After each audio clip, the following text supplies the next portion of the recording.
കൈകൾ കൂപ്പി ശിരസ്സ് കുനിച്ച് പരിശുദ്ധ പരമ ദിവ്യകാരുണ്യ ഈശോയ്ക്ക്, പരിശുദ്ധ പരമ ദിവ്യകാരുണ്യ ഈശോയ്ക്ക്. സാധിക്കുമെങ്കിൽ ഈ വീഡിയോ ഇന്നത്തെ ആരാധന യൂട്യൂബിൽ ഇടുമ്പോൾ ആ മകളുടെ സാക്ഷ്യം കൂടി ചേർത്ത് വീഡിയോ ഞങ്ങൾ യൂട്യൂബിൽ വിടാം. അപ്പോൾ നിങ്ങളുടെ ആ സത്യം നിങ്ങൾക്ക് തിരിച്ചറിയാൻ സാധിക്കും. കരമുയർത്തി ഹല്ലേലൂയ. മോനെ ബ്രദർ പ്രാർത്ഥിച്ചു എങ്കിലും അവിടെ അത്ഭുതം നടന്നെങ്കിലും ലൂർദ് ഹോസ്പിറ്റലില് ഒരു അത്ഭുതവും ആ കൊച്ചിന് നടന്നിട്ടില്ല. Yes yes hallelujah. അത് ദൈവത്തിന്റെ ഒരു പ്ലാൻ ഉണ്ട്. ദൈവം പറഞ്ഞിരിക്കുന്നു, മരുന്നോ എന്ന് പറഞ്ഞേ, മരുന്നോ ലേപനമോ ഔഷധമോ അല്ല, എന്റെ വചനമാണ് നിന്നെ സൗഖ്യം നൽകുന്നത്. എത്ര പേരുണ്ട് ഇത് വിശ്വസിക്കുന്നവർ? എത്ര പേരുണ്ട്? ഇതാ അനേകം മക്കളുടെ കരങ്ങൾ ഉയർത്തിയിരിക്കുന്നു. അതിന് വീശിക്ക മക്കളെ, അത് വിശ്വസിക്കുന്നവരുടെ കരമാണ്. വേദനയാൽ ആയിരിക്കുന്ന മക്കൾ, കഷ്ടതയിൽ ആയിരിക്കുന്ന മക്കൾ, തകർന്നിരിക്കുന്ന മക്കളുടെ കൈകളാണ് വീശിരിക്കുന്നത്. അവർ തകർന്നവരാണെങ്കിലും, അവർ ദാരിദ്ര്യരാണെങ്കിലും, അവർ കഷ്ടതയിലാണെങ്കിലും, അവർ രോഗത്താണെങ്കിലും ഈ കൈ വീശുന്ന മക്കളെ കണ്ടേ ഒന്ന് നോക്കിക്കേ മക്കളെ, അവർക്ക് ദൈവത്തിന്റെ സന്നിധിയിൽ പ്രത്യാശയുണ്ട്, പ്രത്യാശയുണ്ട്. അതുകൊണ്ട് അവർ കൈകൾ വീശുന്നത്. കൈകൾ താഴ്ത്ത്. ഹല്ലേലൂയ.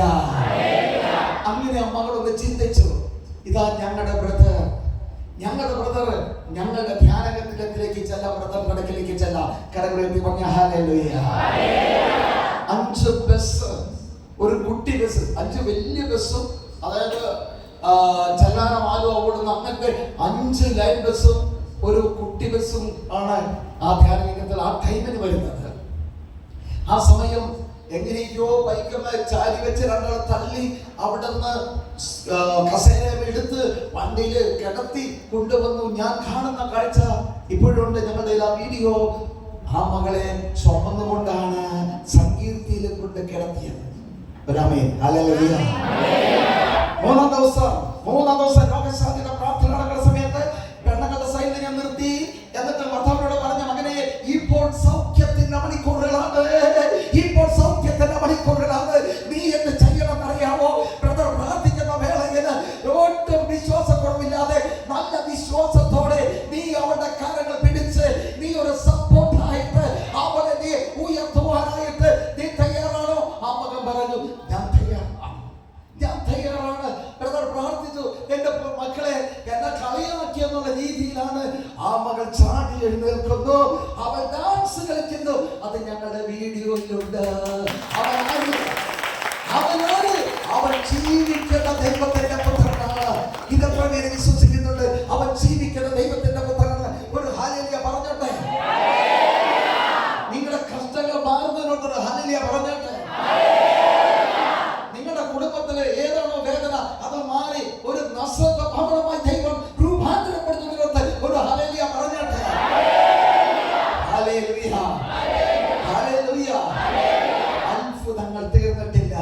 ആ മകൾ ഇവിടെ വന്ന് നിന്ന് ഒറ്റയ്ക്ക് ഞാൻ വരും, ആരും എന്നെ കൊണ്ടുപോകണ്ട, ആരും എന്നെ കൊണ്ടുപോകണ്ട. ബ്രദർ അഡ്രസ് പറഞ്ഞാൽ മതി. അവൾ ആ കുമ്പളങ്ങിന്ന് അവൾ വരികയാണ്. എന്നാൽ ഇവിടെ ആരാധന കുർബാനയൊക്കെ തുടങ്ങിയിട്ടാണ് ആ മകൾ ഇവിടെ വരുന്നത്. എന്നെ കേൾക്കുന്ന ദൈവമക്കളെ, അവളെ രോഗസൗഖ്യം കിട്ടി, നല്ല കാര്യം. എന്നാൽ പരിശുദ്ധ കുർബാനയെ കുറിച്ച് ഇന്നലെ മിനിഞ്ഞാന്ന് നമ്മൾ കേട്ട ദിവ്യകാരുണ്യനാഥനെ കുറിച്ച്, കുർബാന സ്ഥാപിച്ച യേശുവിനെ കുറിച്ച് പ്രഘോഷിക്കപ്പെട്ടപ്പോൾ അവൾ വിശ്വാസത്തോടെ ഈശോയെ ദിവ്യകാരുണ്യത്തിന് അവൾ സ്വീകരിച്ച ഓൺ ദ സ്പോട്ടിൽ അത് രക്തവും മാംസവുമായി അവളുടെ നാവിൽ വന്നിരിക്കുന്നു. 1000 ബലിയർപ്പിക്കുന്ന മക്കളെ,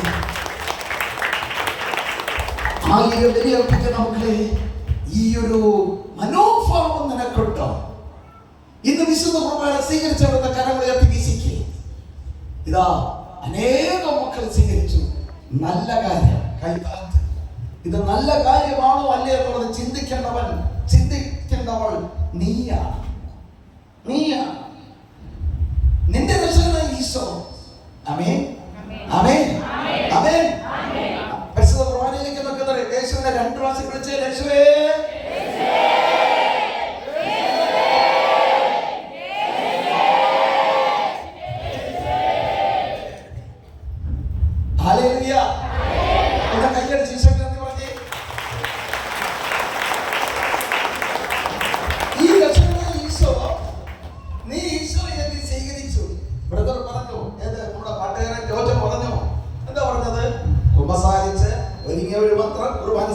കൈവക്കാൻ പറഞ്ഞു അല്ലേ?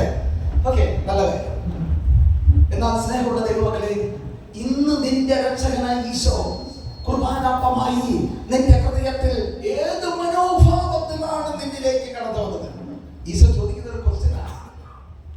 നീ കുർബാന സ്വീകരിക്കുന്നത് നല്ല കാര്യമാണ്, നീ ഉപസാരിക്കുന്നത് നല്ലതാണ്, കുദാശകൾ സ്വീകരിക്കുന്നത് നല്ലതാണ്.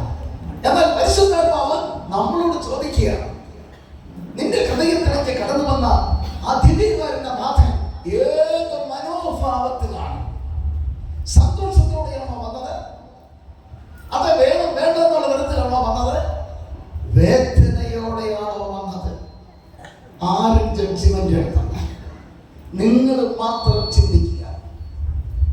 അവൻ അങ്ങനെയായിരുന്നു, ഇവളിങ്ങനെ ഒന്നും വേണ്ട, നീ നിന്നെ തന്നെ വിലയിരുത്തുക. ജോഷുവ പറഞ്ഞു, എന്താ പറഞ്ഞത്? നീ നിന്നെ തന്നെ വിശദീകരിക്കുക, അവൻ നിന്റെ മേൽ അത്ഭുതം നടത്തും. ഹല്ലേലൂയ. ബേഥേൽ മാതാവിന്റെ ധ്യാന കേന്ദ്രത്തിലേക്ക് വരുന്നവരും ധ്യാനിക്കുന്ന മക്കൾക്ക് മഹാ അത്ഭുതങ്ങളും ദിവ്യകാരുണ്യ അത്ഭുതങ്ങൾ എത്രയോ മക്കൾക്ക്. മാതാവിന്റെ രക്തക്കണ്ണീര് പോലെ ചില കണ്ണകടലിൽ വന്ന ഒരു സഹോദരിക്ക് കണ്ണിൽ നിന്നും നാവിൽ നിന്നും ബ്ലഡ് ഒഴുകുന്നു. എന്തിന്? അത് കണ്ട് വിശ്വസിച്ച് കർത്താവിലേക്ക് തിരിയാൻ. ഹല്ലേലൂയ. ഒരു നിമിഷം നമുക്ക് യാചനാരിതിലെ കൈകൾ പിടിച്ച് ചിന്തി